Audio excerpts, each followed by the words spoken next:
Guys, dito tayo sa buwa. No? Nakita nyo, tulak ako, bawal pala tag-jack yung bike dito.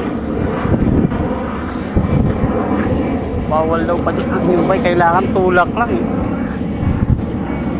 So ayan o, tutulak lang tayo.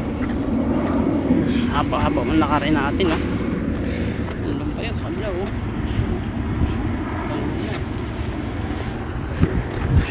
Punta muna tayo doon sa dulo. Tapos balik tayo dito. Hindi na guys, maya na tayo alas 5 uwi kasi wala naman tayo gagawin sa bahay. Tayo ako lang mag-isa. So chill lang muna tayo dito. Ano, bike ko guma na.